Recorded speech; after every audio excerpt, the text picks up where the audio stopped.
Today I want to talk about release the sound. And what do I mean by release the sound? Sha-Abria, what do you mean by that? What I mean is the silent cries that you have within yourself. God is waiting to hear from you. Just start talking to him. There was a time in my life where, of course, I've shared with you guys before that my mom was a minister. I grew up in church, so I know about the word of God. I know about prayer and all of that. And I would have people to tell me when I was dealing with some things at that time in my life, just pray. But do you know sometimes you're so hurt and distraught and heavy in spirit, you can't even find the words to begin to speak to God. But do you know that those silent cries that you have within yourself are also prayers? They're silent prayers. They're cries that God is waiting to hear. It's kind of like a mom with her kids. A mom can distinguish between her child's voice, if they're speaking, and even their cries. It's like she instantly moves if she even hear her baby crying, her child crying. Well, that's the same thing with God.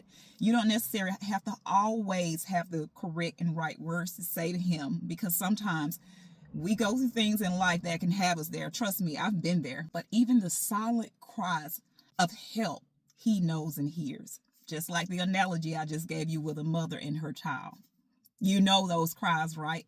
Well, he does too. He's just waiting to hear from you. And I always tell you guys to pray. Prayer is a conversation with God. That's the more you do it, the more you become connected, just like you're conversing with someone. Well, that's the same thing with a cry. If you're in trouble, God hears it. He's just waiting for you to release it. I can tell you that time in my life, I was home by myself, and I had been going through from missing my mother, from just losing her at that time. And my husband had went back to work, so he didn't have more time to spend with me. And so now I'm in the house, it's quiet by myself.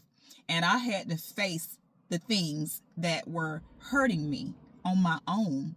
And I had to really turn to God and release the sound, release that deep hurt that I had been holding in for so long, that deep cry. He's just waiting, guys. I'm telling you. And once I did that, it put me on the track of healing for me. I'm not going to say that all of my hurt went away instantly just like that. But what I can tell you is once I released that sound, once I released the strength that I thought I had, really I didn't have it. God stood with me and gave me strength. But once I began to release that, then that's when God began to put me on the path of healing. But I just want to share that with you guys. Sometimes you don't always have the words to say, but just release the sound. He's waiting for those silent cries. He's here to help you through. All right. Remember, as always, faith over fear. See you guys in the next video. Bye. Take care.